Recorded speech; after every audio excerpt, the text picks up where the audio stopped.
नमस्कार, न्यूज़ में आप सभी का स्वागत है। मैं हूँ रोहित। इस वक्त मैं अम्बेडकर ऑडिटोरियम में। आज हम यहाँ पर इसलिए आए हैं क्योंकि यहाँ पर नेहरू युवा केंद्र द्वारा, जैसा आप सभी को पता होगा, नेहरू युवा केंद्र जो है हमेशा ही बच्चों को लेकर और कई सारे cultural programs, extra curricular activities, सब कुछ नेहरू युवा केंद्र द्वारा किया जाता है। आज यहाँ पर जो है 2022 डिस्ट्रिक्ट लेवल युवा उत्सव, और आपको ये बता दें कि यहाँ पर जो है अभी यूथ कन्वेंशन यहाँ पर प्रोग्राम्स होगी, mobile photography and workshop contest, अन्य आदि और भी काफ़ी सारे प्रोग्राम हैं। तो हम आपको दिखाते हैं नेहरू युवा केंद्र द्वारा आज का जो कार्यक्रम है कि अब कुछ देर में शुरू हो जाएगी।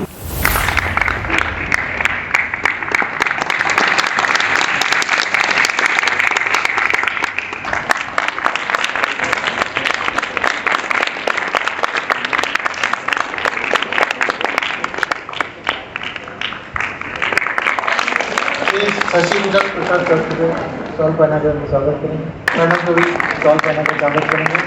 डॉक्टर सुनीता पटेल निवेदन करेंगे, उनको स्टॉल पहना कर स्वागत करेंगे।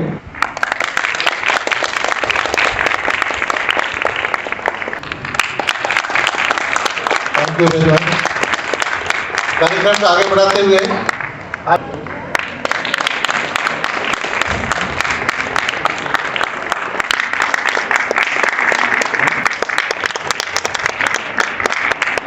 Thank you very much. वक्रतुंड महाकाय सूर्यकोटि समप्रभ निर्विघ्नं कुरु मे देवो सर्वकार्येषु सर्वदा। तो कार्यक्रम का आगे बढ़ाते हुए एक कार्यक्रम के विषय में थोड़ी सी मैं जानकारी देना चाहूँगा। ये हमारा जो कार्यक्रम, इस कार्यक्रम में 100 बच्चे भाग लेना था, जो डिफरेंट कॉलेज और स्कूल से यहाँ पर सिलेक्टेड बच्चों को भेजा गया है। और इससे पूर्व हमारा पेंटिंग कंपटीशन, हमारा जो फोटोग्राफी कंपटीशन, डिक्लेमेशन कंटेस्ट ऑलरेडी हो चुका है हमारे महाराष्ट्र मंडल में कल। उसमें भी हर एक इवेंट्स में 30-30 बच्चे भाग लिए थे, जिसका भी विजेता को शाम को हम लोग यहाँ पुरस्कृत करेंगे। और शाम को यहाँ पर एक सांस्कृतिक कार्यक्रम होगा, इसमें भी 100 से ज़्यादा बच्चे भाग लेंगे। करीबन 300 से ज़्यादा बच्चे इस कार्यक्रम में भाग लेने जा रहे हैं। तो आज ये कार्यक्रम, तो हमारा जो मकसद है युवाओं का एक मंच देना, युवाओं का एक लीडरशिप देना, युवाओं का आत्मविश्वास, आत्मबल बढ़ाने के लिए एक प्रयास है, ताकि युवा देश में भागीदारी में अपना जो कर्तव्य है तो भली बात से जान सके, पहचान सके। ये हमारे एजुकेशन के साथ साथ हमारा समाज, हमारे कम्युनिटी डेवलपमेंट कैसा करेंगे आगे चलकर, क्योंकि आप पढ़ लिखने के बाद ही उस समाज के साथ जुड़े रहेंगे जो समाज से आप बड़े हुए हैं।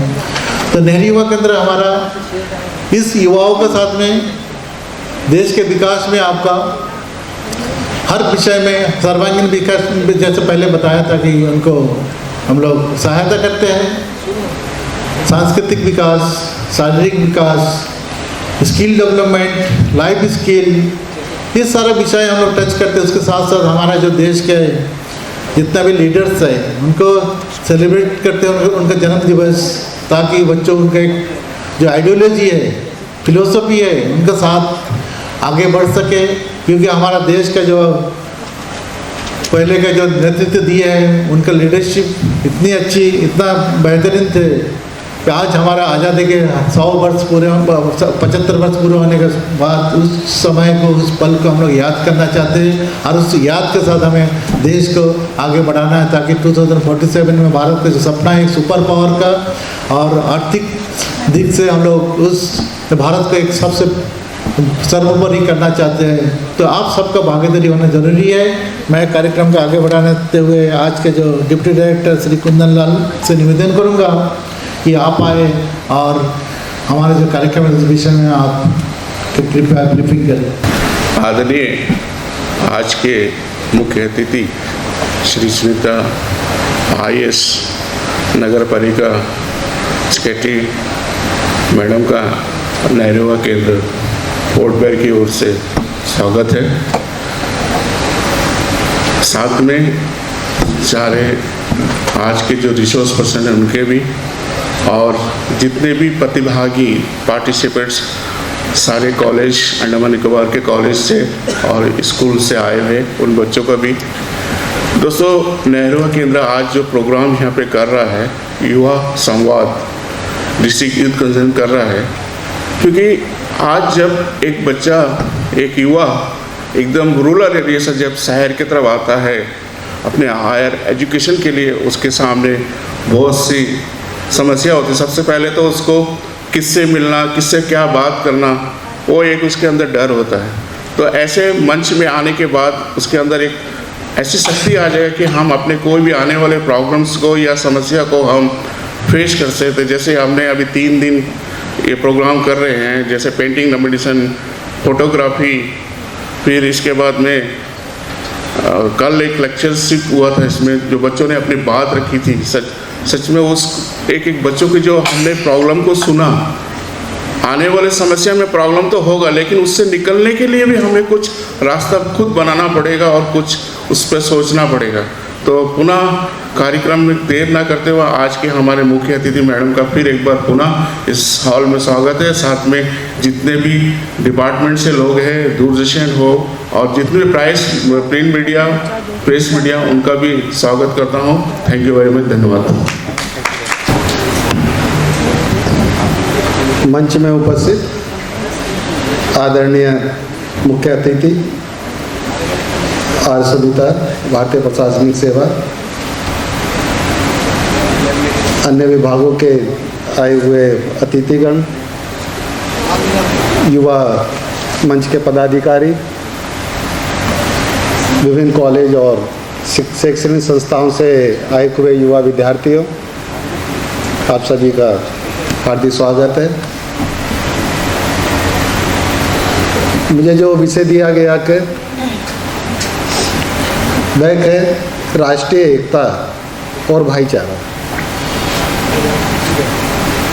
इस विषय पर जब हम जाते के तो स्वाधीनता से पूर्व पूरे भारत के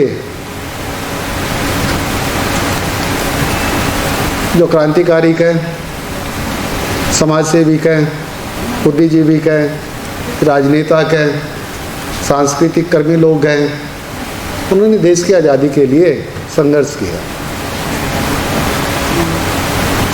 पूरे भारत के लोग मिलकर अंग्रेजी उपनिवेशवादी सत्ता, उसका प्रतिरोध करते गए और एक राष्ट्रीय भावना 1857 के विद्रोह के बाद भारत में बड़े प्रबल रूप से अग्रसर होती गए और कई चरण में हम स्वाधीनता के आंदोलन में अग्रसर हुए और राष्ट्रीय चेतना हमारी बड़े व्यापक फलक पर भारत में फैलती, विस्तृत होती चली गई। जब देश की आज़ादी का सवाल आया, भारत इतना बड़ा महाद्वीप है, धर्म के आधार पर भारत का बंटवारा हुआ। मुस्लिम राष्ट्र के आधार पर पाकिस्तान का निर्माण हुआ। भारत एक स्वतंत्र लोकतांत्रिक राष्ट्र के रूप में अपनी पहचान बनाता है। बंटवारे के दिनों में दोनों तरफ से हिंसा हुई, अपराध हुए, आगजनी हुई, अनेक लाखों लोग मारे भी गए, विस्थापन हुआ। बंटवारे का दुर्दिन समय हमारे सामने था।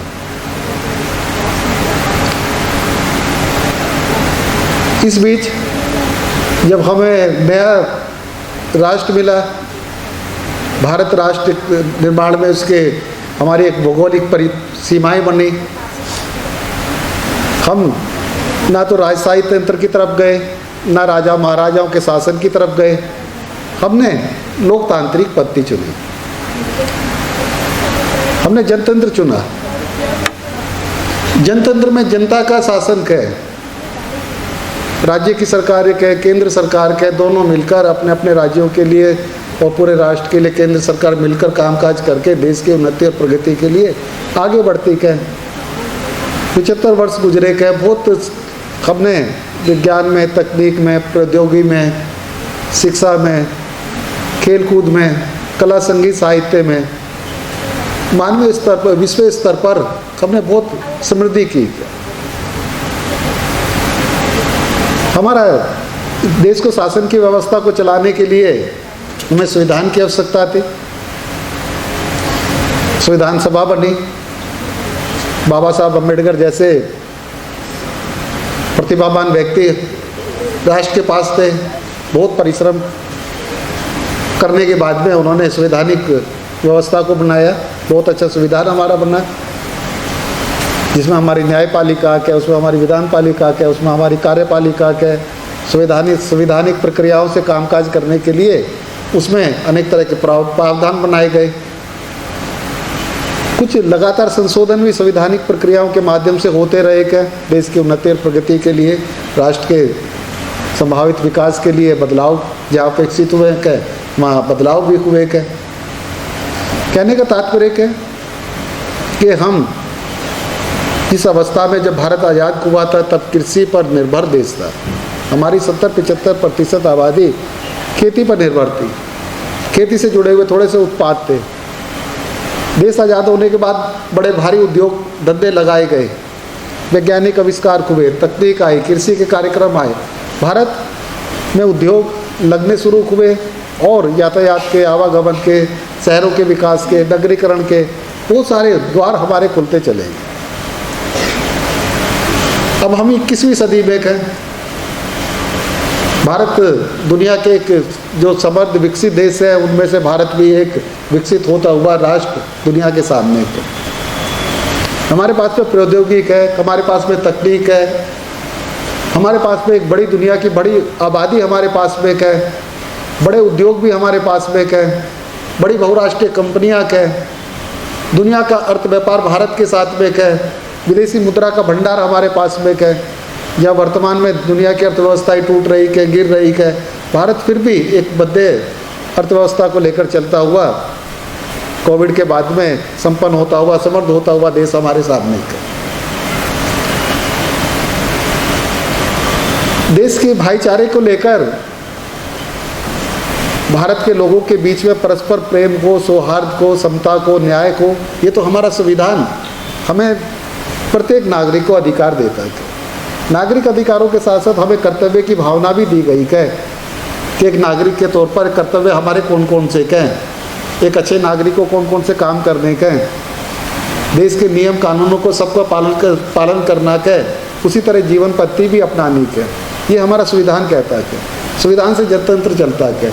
जनतंत्र के द्वारा हमारी हम लोकतांत्रिक पद्धति से हम अपनी उन्नति कर रहे हैं, उद्योग लगा रहे हैं, व्यवसाय कर रहे हैं, कामकाज कर रहे हैं, श्रम के जो कार्य करने वाले लोग हैं उनके लिए नियम कानून बना रहे हैं। एक बड़ी आबादी भारत की ऐसी है जिनके पास में साधन नहीं है, गरीबी की रेखा पर 22 करोड़ आबादी भारत की आज भी है, जिन्हें शिक्षा रोजगार के साधन बहुत कम है। उनका विश्व में जो उनका आकलन होता है तब भारत एक ऐसे देश के रूप में खड़ा होता है जिसके पास इकोनॉमी तो बहुत बड़ी है लेकिन गरीबी इतनी है। 22 करोड़ आबादी 107वें नंबर पर भारत है।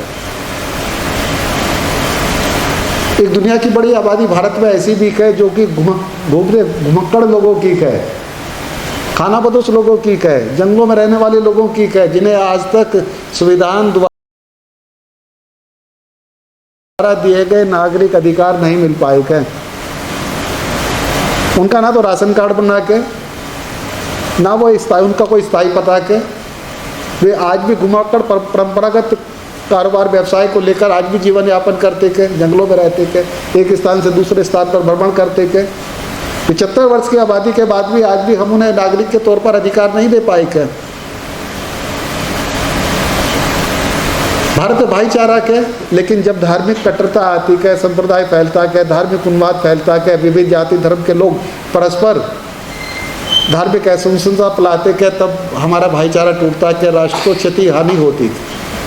1984 में श्रीमती इंदिरा गांधी जो प्रधानमंत्री थी, उनके पाकिस्तान द्वारा जो प्रायोजित जो आतंक और हिंसा का गतिविधियाँ चल रही थी, तब दिल्ली में दंगे हुए, जाति धर्म को लेकर उन्माद फैला। जम्मू कश्मीर की ऐसी स्थिति है, धार्मिक उन्माद की, हिंसा की, बाहरी देशों के द्वारा जो प्रायोजित आतंक और हिंसा के लगातार गतिविधियाँ बढ़ रही है। इससे हमारा भाईचारा कमज़ोर होता है, राष्ट्र की जो विकास की गतिविधियाँ वे कमज़ोर होती है। एक बड़ी जनसंख्या भारत की गरीबी और कुपोषण की है, जिसे निकालना है। चीन हमारे साथ ही आज़ाद हुआ था, लेकिन अपनी नीतियों के बल पर वहाँ मानवाधिकार भले ना हो, वहाँ जनतांत्रिक व्यवस्था ना हो, लेकिन एक बड़ी आबादी को उन्होंने गरीबी से, कुपोषण से निकाल दिया। हमारा प्रयास लगातार बढ़ रहा है। जब देश आज़ाद हुआ था 42 करोड़ की आबादी भारत की थी। उतनी बड़ी आबादी हमारे सामाजिक रूप से पिछड़े, गरीब, साधारण लोगों की है। तो उनके मानवीय अधिकार, संविधान के द्वारा उनको दिए गए अधिकार, उनका विकास करना एक भारत के लिए, हर सरकार के लिए एक चुनौती है, जिससे सामना करना है। विज्ञान के, तकनीकी में, कृषि के क्षेत्र में, प्रौद्योगिकी में, नैनो टेक्नोलॉजी में लगातार भारत विकास कर रहा है। विश्वविद्यालय भी, भारत के जो अनेकों विश्वविद्यालय के, उनमें भी शैक्षणिक गतिविधियाँ के जो कार्यक्रम के, नए नए पाठ्यक्रम नए समय की चुनौतियों को लेकर तैयार किए जा रहे हैं। नई शिक्षा नीति भी आ गई कि विद्यार्थियों को प्राथमिक स्तर से और उच्च शिक्षा तक जाने के लिए, और उच्च शिक्षा में बहुत सारे विकल्प रख दिए हैं। विज्ञान और साइंस सारे पाठ्यक्रम मिल गए हैं। कोई विद्यार्थी दर्शन शास्त्र पढ़ना चाहता है, पोइट्री पढ़ना चाहता है, विज्ञान का विद्यार्थी कोई कला संगीत सीखना चाहता है, कि पेंटिंग करना चाहता है, कि उस तरह के ऑप्शनल पाठ्यक्रम में आ गए हैं। तो लगातार हम भारत जैसे जो राष्ट्र के अपनी सुख समृद्धि के लिए, जनता की प्रगति के लिए, जनता की उन्नति के लिए केंद्र राज्य की जो लगातार नीतियाँ बदल रही है, कार्यक्रम बन रही है, उससे भारत समृद्ध हो रहा है। फैसिलिटीज़ दे रहे हैं, तो अंडमान में क्यों नहीं दे रहे हैं ट्राइबल्स को? बैठिए। देखो, नई शिक्षा नीति भारत सरकार ने बनाई है, और भारत सरकार की जो नई शिक्षा नीति है, ये राज्य पर निर्भर करता है कि उस शिक्षा नीति को किस तरह कुछ संशोधन या प्रावधानों के तहत वे लागू करते हैं विश्वविद्यालयों में या शैक्षणिक संस्थानों में। कुछ राज्यों ने स्वीकार कर लिया कि कुछ राज्यों में मतभेद हैं, उनका प्रयोजन को लेकर, प्रावधानों को लेकर, और नई तरह के पाठ्यक्रम तैयार करने के, तैयारियां करने के।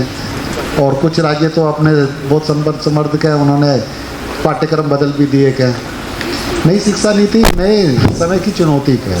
जिस नई पीढ़ी आप चल रही है, 21वीं सदी में चल रही है, वो विज्ञान की शताब्दी है, वो टेक्नोलॉजी की है। टेक्नोलॉजी में नैनो टेक्नोलॉजी आ गई है। अभी यूरिया का इतना बड़ा बोरे बोरे लेकर जाते थे, अभी एक छोटे से उसमें कितने सारे खेतों के में उसे डालने के बाद में घुलनशील है, और उससे पैदावार भी ज़्यादा बढ़ेगी और प्राकृतिक है। तो लगातार अनुसंधान चल रहे हैं कृषि के क्षेत्र में।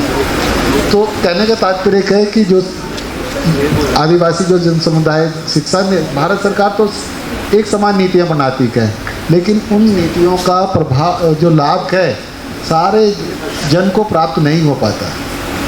आदिवासियों को अभी भी शिक्षा नहीं पहुंची है, स्कूल नहीं पहुंचे है, वहाँ उन परिवारों के पास आर्थिक निर्भरता नहीं है, रोजगार के साधन नहीं है, तो वे अपने बच्चों को नहीं पढ़ा पा रहे हैं।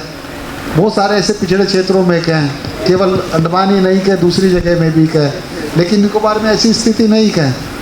गांव में सब जगह शैक्षणिक शिक्षा है, सारे माता पिता अपने बच्चों को पढ़ने के लिए भेजते हैं। ओंगी को भी में भी पढ़ने लिखने का भी शुरुआत हो गई है। एक विद्यार्थी उसमें उस शिक्षा में आया है, और स्वास्थ्य की सुविधाएं उन्हें मिल रही है, कपड़े पहनने लगे हैं, चिकित्सा करने लगे हैं, शिक्षा के क्षेत्र में बढ़ रहे हैं, छोटे छोटे काम काज भी करने लगे हैं, बागवानी करने लगे हैं, कृषि के काम करने लगे हैं। ऐसे ही एकदम किसी भी समाज में एकदम सामाजिक आर्थिक रूप से पूरा बदलाव नहीं होगा, धीरे धीरे होगा। आदिवासी समुदाय भी आगे बढ़ेगा, उन्नति के सपने देखेगा। और बहुत हमारे खेल कूद में देखो कितने अंडमान के ही तो विद्यार्थी हैं, आदिवासी समुदाय के विद्यार्थी हैं जो राष्ट्रीय अंतर्राष्ट्रीय स्तर पर बड़े बड़े खेल प्रतियोगिताओं में पदक लेकर आए हैं। उनके क्षेत्र अलग अलग है, शिक्षा के अनेक क्षेत्र के हैं, जिनमें लगातार उनकी उन्नति और प्रगति होगी।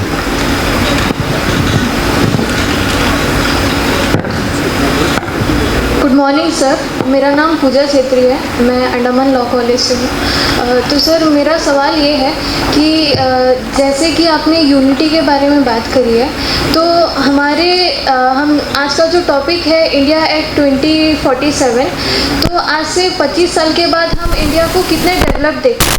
तो हमारे डेवलपमेंट में एक यूनिटी हमारे डेवलपमेंट में एक बहुत ज़्यादा इम्पॉर्टेंट रोल प्ले करता है। तो हमारे जो इंडिया के जो अभी जो पॉलिटिक्स है, अभी जो पॉलिटिक्स चल रहे हैं इंडिया में, they basically use the policy of divide and rule. तो वो divide and rule policy use करके हमारे जो रिलीजन है उनको बेसिकली डिवाइड कर रहे हैं। जैसे कि मतलब जैसे हमारे इंडिया में हिंदूज मेजॉरिटी में है, तो वो वोट पॉलिटिक्स के चक्कर में हिंदू को ज़्यादा इम्पोर्टेंस दे रहे हैं, या फिर कोई जगह पे अगर मुस्लिम्स का मेजॉरिटी है तो वो मुस्लिम्स को ज़्यादा इम्पोर्टेंस दे रहे हैं। तो क्या आपको लगता है कि मतलब ऐसे जो divide and rule policy India में चल रही है पॉलिटिक्स में, वो क्या इंडिया के डेवलपमेंट में आगे मतलब इंडिया को एक डेवलप नेशन बना सकता है? Thank you.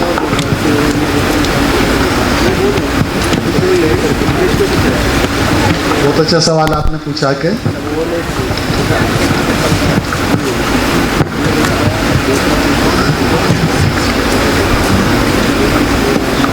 हम 21वीं सदी में चल रहे हैं।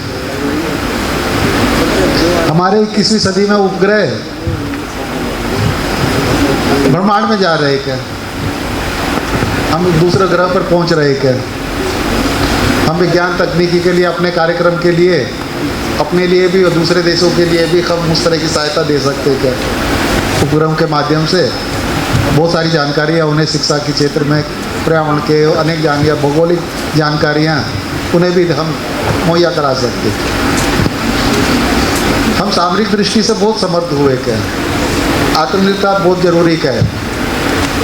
हमने मिसाइलें बनाई हैं, हमें परमाणु संपन्न राष्ट्र भी हैं, हमारे पास में नई नई तकनीकें आ रही हैं। एक बड़ा बेड़ा भी बनाया है, जब समुद्र में खड़ा करें तो हम अपनी सुरक्षा के लिए अनेक जहाज़ों को वहाँ से संचालित कर सकें। पनडुब्बियाँ हमारे पास में है। राष्ट्रीय अंतर्राष्ट्रीय स्तर के जो विकसित देशों के पास में जो सामरिक क्षेत्र के, वो भी हमारे पास में है। कृषि के क्षेत्र में बुनियादी बदलाव आ रहे हैं। इतना भारत के किसान, भारत के लोगों के लिए इतना अन्न उगा कर दे रहे हैं कि हम उनका भंडारण भी नहीं कर पा रहे हैं। किसान को फसल का उचित मूल्य नहीं मिलता। इतना उत्पादन हो रहा है, कहीं बाढ़ आती, कभी सूखा आता, कभी किसी कारण से किसान आत्महत्या करते हैं। बहुत दुख होता है लोकतंत्र में, जनतंत्र में जब हम सोचते हैं किसानों की दुर्दशा को लेकर। आपने एक सवाल जो आपने किया कि भारत का जो संविधान है और भारत के जो नागरिक हैं उन्हें एक समान अधिकार देता है। हमें समता का हक है, हमें न्याय का हक है, हमें बंधुता का हक है। ये सारे मौलिक अधिकार हमें एक जैसे मिले हैं, सारे धर्मों के लोगों को मिले हैं। ये ठीक है कि भारत में एक बहुल है, जो दूसरे समुदाय के लोग हैं, जो दूसरे धर्मावली के लोग हैं, वो अल्पसंख्यक हैं। बहुसंख्यक को लगता है कि अल्पसंख्यक समुदाय को लगता है कि सारे शासन पर, सारे उद्योगों पर, सारे राष्ट्र की बड़ी संस्थानों पर, राष्ट्र के सारे केंद्रों पर यही बहुसंख्यक लोग हैं, इनका आधिपत्य हो जाएगा, इन्हीं की सरकार होगी, इनका शासन होगा, यही सब लोग वहाँ विद्यमान होंगे। अल्पसंख्यक का क्या होगा? वे पिछड़े रहेंगे, उन्नति नहीं करेंगे। और ये इस तरह की भावना प्रत्येक राष्ट्र के सामने आती है। हमारा भाईचारा बहुत मजबूत है। धार्मिक उन्माद, धार्मिक जो विषमताएं जो हैं, धर्म को लेकर, जाति को लेकर जो माहौल तैयार किया जाता है, ये हमारे संविधान विरोधी बातें हैं, ये हमारे शासन विरोधी हैं, ये जनतंत्र विरोधी बातें हैं। जब कोई समुदाय का कोई व्यक्ति करता, कोई संस्था का व्यक्ति करता को अपने हाथ में कानून लेकर इस तरह की बातें करता को, ये हमारे राष्ट्र की एकता पर क्षति पहुँचती है। सिख समुदाय के जो अलगाववादी लोग थे, उन्होंने की 84 में दंगे हुए, श्रीमती इंदिरा गांधी की हत्या हुई, लेकिन श्रीमती इंदिरा गांधी ने वहाँ स्वर्ण मंदिर में अपनी फौज भेजी जो आतंकवादी और दहशतगर्दी थे उनको निकाला वहाँ से। जब जब राष्ट्र के सामने ऐसी चुनौती आती है उनका भारत सामना करता है, विरोध प्रतिरोध करता है, और अल्पसंख्यक और बहुसंख्यक विभिन्न धर्मों जातियों के समुदायों के बीच में जो ताना बाना हमारे सदियों का है वो विद्यमान रहेगा, गति करेगा।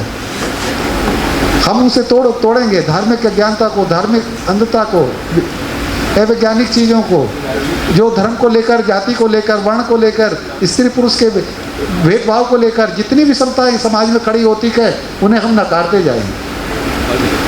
संविधान के, संवैधानिक प्रक्रिया के, हमारे न्यायपालिका के, जब जब कोई मामले आते के हम न्यायपालिका के पास जाते के, सुनते के, समाधान करते के, मामले आते के, दोषी व्यक्ति प्रताड़ित होते के। तो ये जो राजनीतिक कारणों से इस तरह के लोग माहौल में बोलते के, अलोकतांत्रिक बातें करते के, धर्मोन्माद की बातें करते के, अशिष्ट बातें करते के, उन्हें नकार देना चाहिए। धन्यवाद। डिवाइड एंड रूल करते हैं। पहले अंग्रेजों के लिए कहा जाता था, अब हमारी सरकार के लिए। भाई मैं राजनीतिक व्यक्ति नहीं हूँ, हमारी सरकार का मतलब भारत की सरकार जिसमें कोई बचा हुआ नहीं है, सब भारतीय है। दुनिया के मुसलमान जितने मुस्लिम देशों में पिछड़े हैं उससे कहीं ज्यादा मुसलमान भारत में सुरक्षित हैं और अधिक अगले हैं, बहुत आगे हैं। उनकी लड़कियों को आपको क्या बताए तालिबान ने क्या किया है? उनकी चाचा 10-10 साल की लड़कियों को स्कूल नहीं जाने देते, मारते हैं उनको।